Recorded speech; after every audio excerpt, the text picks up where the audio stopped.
Situation అయితే tough అయ్యే అవకాశం బలంగా కనిపిస్తుంది.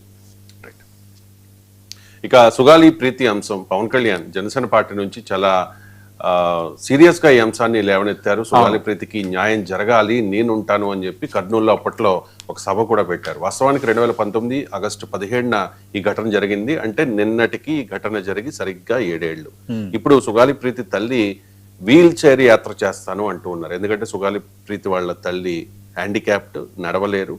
గతంలో పవన్ కళ్యాణ్ కలిశారు, పవన్ కళ్యాణ్ హామీ ఇచ్చారు, కానీ గవర్నమెంట్ వచ్చింది, అయినా కూడా పవన్లో ఆ చలనం లేదు. ఎందుకు మాకు న్యాయం చేయరా, మీరు అప్పుడు ప్రతిపక్షంలో ఉన్నప్పుడు అది చెప్పారు ఇది చెప్పారు అంటూ రీసెంట్ గా కామెంట్ చేసింది. అండ్ జగన్ కూడా రీసెంట్ గా సుగాలి ప్రీతి వాళ్ళ తల్లి కలిశారు. అంటే వైసీపీలో జాయిన్ అయిపోతూ ఉన్నారు, ఈ టైప్ ఆఫ్ ఆరోపణలు అన్ని వస్తే వాటిని ఖండించారు సుగాలి ప్రీతి తల్లి. ఇప్పుడు చెప్తూ ఉన్నారు, కూతురికి న్యాయం జరిగే వరకు, ఎవరైతే తన కూతురి మీద అంత దారుణంగా అత్యాచారం చేసి చంపేశారో వాళ్ళకి శిక్ష పడే వరకు ఊరుకునేది లేదు, నేను యాత్ర చేస్తాను అంటూ ఉన్నారు. యాత్రకైతే పోలీసులు అనుమతి ఇవ్వలేదు.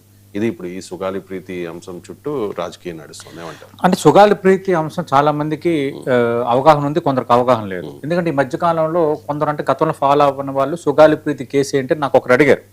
ఫస్ట్ అసలు ఏం జరిగిందంటే ఇది కూడా ఒకసారి చెప్పాలి మనం, ఎందుకు ఇష్యూ మళ్ళీ రేపొద్దున ఆమె పాదయాత్ర స్టార్ట్ చేస్తోంది తల్లి, న్యాయం జరగట్లేదు అన్నది. కాబట్టి 2017 ఆగస్టు 19న కర్నూలులో ఈ కట్టమంచి రామలింగారెడ్డి రెసిడెన్షియల్ పాఠశాలలో 10వ తరగతి చదువుతున్న సుగాలి ప్రీతి అనుమానాస్పదంగా మృతి చెందింది. ఈ పాఠశాల యాజమాన్యమేమో ఆమె ఊరేసుకుని చనిపోయిందని చెప్పారు. బట్ తల్లిదండ్రులు మాత్రం తమ కుమార్తెపై లైంగిక దాడి జరిగింది, లైంగిక దాడి చేసి హత్య చేశారన్నది వాళ్ళు ఆరోపిస్తున్న అంశం. చిన్న కరెక్షన్ ఇక్కడ, నేను 2019 ఆగస్టు 17 అనుకున్నాను, బట్ ఇట్స్ 2017 ఆగస్ట్ 19. 2017 ఆగస్టు 19 అంటే టీడీపీ గవర్నమెంట్ ఉన్నప్పుడు ఉన్నప్పుడు అయింది ఇన్సిడెంట్. చిన్న కరెక్షన్.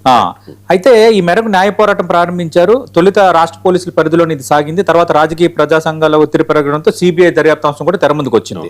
అయితే 2020లో అప్పటి ప్రభుత్వం జీవో నంబర్ 37 ద్వారా ఈ కేసును సిబిఐకి అప్పగించింది. ఇప్పుడు 2019 జగన్మోహన్ రెడ్డి అధికారంలోకి వచ్చిన తర్వాత.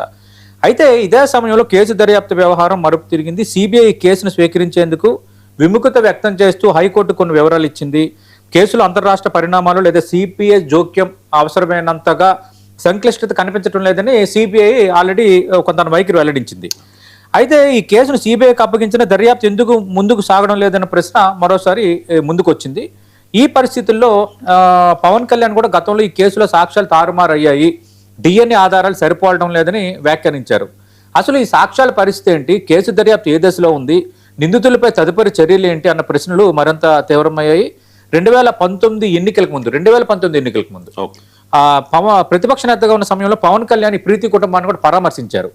అధికారంలోకి వస్తే ఈ కేసును పరిష్కరించి బాధిత కుటుంబాన్ని న్యాయం చేస్తామని హామీ ఇచ్చారు. 2020లో అంటే జగన్మోహన్ రెడ్డి అధికారంలోకి వచ్చిన తర్వాత కర్నూలులో నిర్వహించిన జనసేన కార్యక్రమంలో కూడా ఈ కేసును సిబిఐకి అప్పగించాలని డిమాండ్ చేస్తూ పవన్ కళ్యాణ్ ఒక ఉద్యమం తీసుకున్నారు, ఒక భారీ బహిరంగ సభ కూడా ఏర్పాటు చేశారు. అయితే జగన్మోహన్ రెడ్డి ప్రభుత్వం దీన్ని సిబిఐ దర్యాప్తుకు అప్పగిస్తూ జీవో కూడా జారీ చేసింది. దాంతో పవన్ కళ్యాణ్ డిమాండ్ మేరకు సిబిఐ దర్యాప్తు వచ్చిందన్న చర్చ జనసేన వీళ్ళందరూ మాట్లాడుకున్నారు. కానీ ఇప్పుడు ఎందుకు ఇప్పుడు ఇష్యూ అంతా అయింది. అయితే ఇక్కడ ఏంటంటే పవన్ కళ్యాణ్ అధికారంలో రాకముందు కేసుపై పదే మాట్లాడారు, ఇప్పుడు ఎందుకు మాట్లాడలేదు అనేది ఆమె పార్వతి ఆమె ప్రశ్నిస్తున్న అంశం.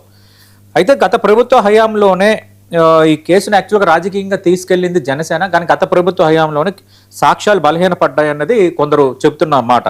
ఇతర రాజకీయ నాయకులు పార్టీ కార్యక్రమానికి వర్తించిన నిబంధనలు తనకు మాత్రమే ఎందుకని పార్వతి అంటున్నారు.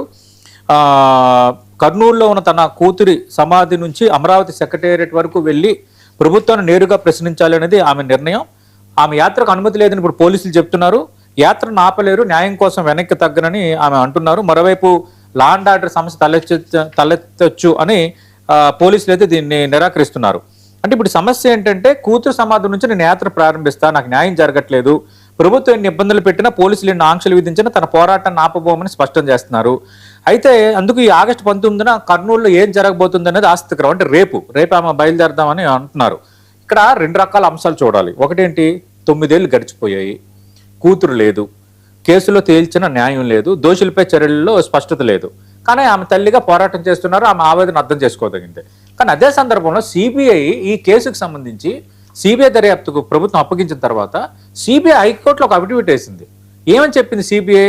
ఇందులోని మేము ఇన్వాల్వ్ కావాల్సినంత సంక్లిష్టత లేదు, ఇందులో సరైన సాక్ష్యాలు లేవు, రాష్ట్ర స్థాయి దర్యాప్తు సంస్థలు దర్యాప్తు చేస్తే సరిపోద్దని సిబిఐ ఒక నోటు ప్రజెంట్ చేసింది.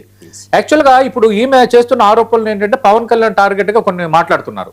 ఆ మధ్యకాలంలో కూడా ఒక ఇష్యూ గట్ట అయినప్పుడు ఆమె కూడా వచ్చి పవన్ కళ్యాణ్కి వ్యతిరేకంగా నినాదాలు చేశారు వైఎస్ఆర్ కాంగ్రెస్ పార్టీ వాళ్ళందరితో కలిసి. కానీ ఇక్కడ ఏంటంటే దీన్ని మరింత రాజకీయంగా మలిచేయాలి అని కొంత వైఎస్ఆర్ కాంగ్రెస్ పార్టీ అడ్వాంటేజ్ తీసుకునే ప్రయత్నం చేస్తుందా, ఇలాంటి ప్రశ్నలు కూడా ఇప్పుడు తెర ముందుకు వస్తున్నాయి. ఎందుకంటే పవన్ కళ్యాణ్ 2017 అయ్యింది, 2017లో కూటమి అధికారంలో ఉంది, 2014 నుంచి 2019 వరకు. తర్వాత కొంత వాళ్ళు కొన్ని ఆరోపణలు చేశారు, అలాంటి జరగలేదని స్కూల్ యాజమాన్యం చెప్పింది. స్టేట్ పోలీసులు దర్యాప్తు చేశారు, సిబిఐ కావాలని పవన్ కళ్యాణ్ ప్రశ్నించారు. ఎందుకంటే 2019లో పవన్ కళ్యాణ్ ఒంటరిగా పోటీ చేశారు, ఆ కూటమితో లేరు. 2020 కరెక్ట్ గా ఏడాదికి కర్నూలులో ఆయన ఇదే ఇష్యూ తీసుకుని కుటుంబాన్ని పరామర్శించి ఇష్యూ 2 తెలుగు రాష్ట్రాలకు తెలిసేటట్టుగా చేశారు. సుగాలి ప్రీతి ఇష్యూ నేను ఉంటానమ్మా అండగా అని చెప్పారు. కానీ ఏంటంటే సిబిఐ దీంట్లో ఆసక్తి చూపించలేదు దర్యాప్తు చేయడానికి.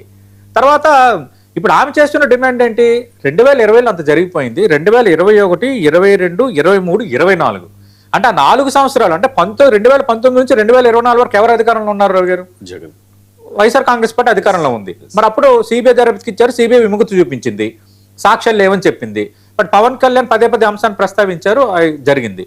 మరి ఆ 4 ఏళ్లలో న్యాయం జరగలేదన్న ఆమె అప్పుడు ఎందుకు అంత గట్టిగా ప్రశ్నించలేకపోయింది? పవన్ కళ్యాణ్ అంత ప్రశ్నించారు, గట్టిగా నిలదీశారు. కానీ ఇప్పుడేంటి, ఆమె ఇప్పుడు న్యాయం జరగట్లేదు అని ఇప్పుడు పాదయాత్ర చేస్తుంది. దానికి ఇప్పుడు పవన్ కళ్యాణ్ మీద మొత్తం దీన్ని టర్నప్ చేయడానికి ఒక వర్గం ప్రయత్నం చేస్తుంది.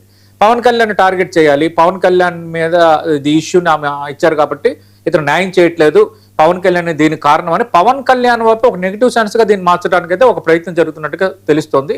పాదయాత్ర చేయడమా లేదంటే ఆవేదన వ్యక్తం చేయడానికి నేను తప్పపట్టడం లేదు. కానీ పొలిటికల్ ప్రొవోకింగ్ లో చిక్కుకుంటే మాత్రం సమస్యలు ఎదురయ్యే అవకాశం కూడా ఇక్కడ కనిపిస్తోంది. ఇక్కడ సాక్ష్యాలు అందుబాటులో లేవు, సిబిఐ దర్యాప్తులో మేము చెయ్యము, అంత సంక్లిష్టత లేదని సిబిఐ తేల్చేసింది. ఇంకెవరు దర్యాప్తు చేయాలి, ఇంకెవరు తేల్చాలి ఈ అంశాన్ని అన్నది ఇప్పుడు కొంత పెద్ద చిక్కుముడి ప్రశ్నగా ఉంది. అందుకు నేనేమంటున్నానంటే ఇది పవన్ కళ్యాణ్ టార్గెట్ చేసే రాజకీయ అంశంగా కొందరు ప్రయత్నం చేయొచ్చు. కానీ అలా కాకుండా ప్రభుత్వం మరోసారి ఈ కేసుని ఒక్కసారి రీవిజిట్ చేసి మరొకసారి పర్ఫెక్ట్ గా ఒక నిజాధికారి అధికారితో దర్యాప్తు చేసేసి ఏది ఫ్యాక్ట్ తేల్చాలి, వాళ్ళు చెప్తున్న ఫ్యాక్టా తల్లి చేస్తున్న ఆరోపణల ఫ్యాక్ట్ అనేది మరోసారి తేల్చితే ఈ ఇష్యూ అనేది క్లోజ్ అవుతుంది. ఏదేమైనా అమరావతి వరకు ఆమె పాదయాత్ర చేస్తారంటే అనుమతించే వాతావరణం అయితే లేదు.